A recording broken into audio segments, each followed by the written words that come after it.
kulanti wacan oo wanaagsan meel walba joogtaan ku soo dhawaada warka halkulig news daawadayaal qodobada ku daawan doontaan waxa kamid ah hogaanka howlsano oo sheegay inaysan aqbali doonin inay falal amni darro ka dhacaan magaalada Dhuusamareeb iyo madaxweyne Qoorqoor oo bando ku soo rogay Dhuusamareeb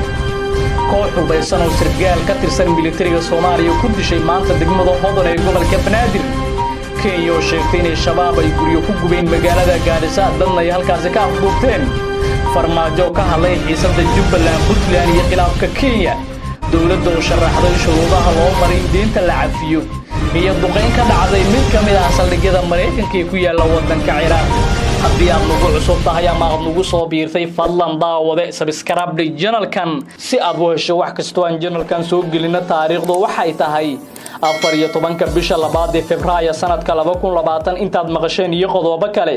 ku soo dhawaada saaxiibayaal markaana aan ku bilowno xaaladda magaalada Dhuusamareeb macallin Maxamuud Sheekh Xasan Faarax hogaamiyaha guud ee Ahlus Sunna oo ka hadlayay munaasabad ka dhacday magaalada Dhuusamareeb ayaa waxa uu ka hadlay xaaladda amniga ee deegaanada Galmudug hogaamiyaha waxa uu sheegay in falalid ku ah amniga ay muddooyinkii dambe ku soo kordheen magaalada Dhuusamareeb ee caasimadda gobolka Galgaduud iyadoo ay ku sugan yihiin ciidamadii gacanta ku hayay mas'uuliyadda ammaanka magaaladaasi sidoo kale macallin Maxamuud ayaa waxa uu shaaca ka qaaday in aan la aqbali karin in falalid ku ah amniga ay ka soo cusboonaadaan Dhuusamareeb ee xarunta dowlad goboleedka Galmudug macallin Maxamuud ayaa sidoo kale sheegay in markay arkeen qaraxyada ay muujinayso in xarunta Galmudug ay gacan gashay waxaan hubnaanahay waa raadsanaynaa waa soo qaadanaynaa waana wadanaynaa ruux muslima ku dhibi mayno dowlad ku dhibi mayno dad kale ku dhibi mayno laakiin ruuxii ahli fasaad waa ku dhibaynaa magaaladani weligeed waa ka caagarida ma aysan kaba dhicin weligeed qarax baa ka dhexdhacay macnaha waxaad garanaysaa gacanta meesha in loo geliyey shabaab ayaad garanaysaa ruuxa noocaas noqon kara oo intaas inta arka xataa xishoon waayo oo aan oranayn war dadkaanu miday wax ka qabaan la arag gaadiid annaga aan naga rabin xoola aan naga rabin gaadiidkoodii wata annagu waxaan u weerarno lama arko hadalka macallin Maxamuud waxa uu ku soo aadayaa kadib markii shalay magaalada Dhuusamareeb uu ka dhacay qarax sababay dhimasho iyo dhaawac xaaladda magaalada Dhuusamareeb ayaa ah maanta mid kacsan waxaana magaalada bandow ku soo rogay ciidamada amniga ee Galmudug ee taabacsan madaxweynaha Galmudug garabka dawladda maanta ayaa la filayay in Dhuusamareeb uu ka dhaco dibadbax ballaaran oo ay dhigayaan taageerayaal taabacsan Ahlus Sunna oo iskaga yimid dhammaan deegaanada Galmudug xalay xilli dambe waxa Dhuusamareeb soo gaaray dad badan oo iskugu jiray dhalinyaro odayaal haween kuwa uu ka soo lugeeyay magaalada Gurceel ee gobolka Galgaduud kadib markii ciidamada amniga ee dawladda Soomaaliya ay dadkani ku amreen inaysan baabuur ku tagi karin Dhuusamareeb xaaladda Galmudug ayaa ah mid si cakirmaysa maalmihii dambe waxaana laga cabsi qabaa in magaalada uu ka dhaco dagaal u dhaxeeya ciidamada amniga iyo taageerayaasha Ahlus Sunna wal Jameeca oo ku xoogan qaybo kamid ah gobolka Galgaduud markana Kenya al-shabaab ayaa weerar khasaare dhaliyay ku qaaday dalka Kenya gaar ahaan gobolka Waqooyi Bari gudoomiye ku xigeenka magaalada Gaarisa oo la hadlay warbaahinta waxa uu sheegay in dagaalamayaal ka tirsan al-shabaab ay gubeen 8 guri qaar kamid ah dukaanno ay leeyihiin kaydka booliiska ee ku yaala magaalada Gaarisa ee ku dhow xadka ay wadaagaan Soomaaliya iyo Kenya gudoomiye ku xigeenka ayaa sheegay in dagaalamayaasha al-shabaab ay afduubteen aabi iyo wiil ay dileen kadib markii ay siiyeen macluumaad sidoo hadalka u dhigay sidoo kale gudoomiye ku xigeenka waxa uu shaaca ka qaaday in haatan ay booliiska Kenya ku raad joogaan xubno ka tirsan al-shabaab ee dhibaatada ka geystay Gaarisa gudoomiye ku xigeenka oo si hadlayay waxa uu fuleynimo ku tilmaamay weerarka ay shabaab ka fuliyeen magaalada Gaarisa isagoona sheegay in haatan ay dawladda Kenya qorsheynayso sidii al-shabaab looga saari lahaa guud ahaan deegaanada ay kaga sugan yihiin gobolka Waqooyi Bari dawladda Kenya waxa saameyn ku yeeshay dagaalka dabada dheeraada ee Soomaaliya xilli al-shabaab ay weerar khasaare geystay ku qaadayaan gudaha dalka Kenya markaana Muqdisho koox hubaysan ayaa maanta waxay sargaal ka tirsan militariga Soomaaliya ay ku dileen degmada Hodan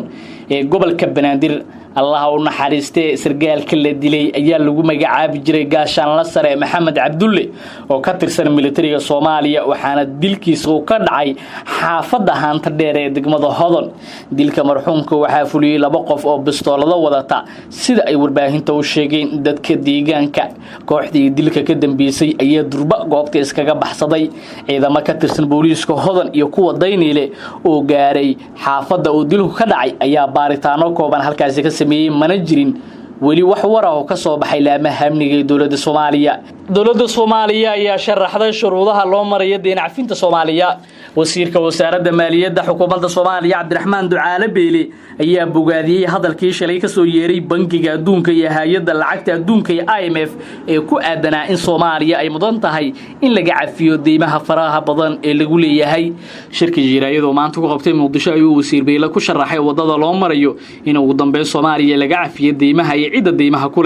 كولامو أي جديد سريع بنكي دونك IMF يشين لبيه طبنكي سدعي طبنكي بشان أي وضعين دوكومنتية شغالها بنكي دونك IMF كدريان صوماليا iyaga oo sheegin qiimeynta la sameeyay muhiim tahay in Soomaaliya laga cafiyo inta badan diintii lagu lahaa taa oo tirahan gaarisay 5.3 bilyan runtii waxay ka dhigan tahay waxa weeye guul u soo hoyatay ummadda Soomaaliyeed maanta waa maalin Jimcaha oo aad iyo aad u qurux badan weeye wax la islahaa markii hore ma qaban karayso Soomaalidu ayaan qabanay hadii aan dadka Soomaaliyeed gaar ahaan ganacsatadu aanay garab geli lahayn waxyaalaha nooga baana waxa ka mid in cashuuraha la koriyo lacagaha sawirta la koriyo corruption iyo waxa la yareeyo waxa soo dhani waxa weeyaan ummad isku tagtay wax qabatay weeye oo leadership wanaagsan leh wax qabatay weeyaan marka runtii waxa weeyaan waa cusub baabariyay waaga cusub waxa doonaynaa inuu sida cusub u bariyo ku socdo ayaa insha Allah taala doonaynaa oo ummadda Soomaaliyeed ka baxda dhibaatada haysatay waqtiga dheer waxaana weeyaan waxa maanta xaqiijinaya waxaan Soomaalidu inay wax qabsan karaan maantay waxay taagan tahay waxa weeye in ay Soomaalidu ka soo baxday meesha ku jireen inay ka soo baxday inay jid ka qabsadeen inay meel ku socdaan ayay xaqiijinaysaa waxaan ku talinayaa in sidaa ku socono markaana ugu dambeynta aan fiirina xaaladda Kismaayo weerar qasaare dhaliyay ayaa xalay magaaladaasi ka dhacay weerarkan oo ahaa mid bambaana ayaa waxa xalay lagu qaaday goob ganacsi oo ku taala isgooska golol kuna dhow aargada magaalada Kismaayo xarunta gobolka Jubbada Hoose ee Jubbaland wararka laga helayo waxay sheegayaan in weerarkaasi ay ku geeriyoodeen 2 ruux halka 13 kale ay ku dhaawacmeen kuwaas oo la dhigay isbitaalka magaalada Kismaayo wali ma jirto cid sheegatay mas'uuliyadda weerarkaas hase yeeshee tiro 2 jeer oo hore ah ayaa sidaan oo kale waxa goobtaasi ganacsi lagu qaaday weerar bambaana siday sheegeen dad ku sugan Kismaayo wararka laga heliyay magaalada Kismaayo waxay maanta sheegayaan in halkaas ay ka socdaan howlgallo kala duwan oo ay sameynayaan ciidamada booliska iyo nabad sugidda Jubbaland oo ay ku baadagoobayaan dadkii ka dambeeyay weerarkaasi wararka qaar ayaa sheegay in ciidanka ay falkaan u soo qabteen ku dhawaad 5 ruux oo lagu eedeeyay kamid yihiin dagaalamayaasha Al-Shabaab dhawaana magaalada ay tageen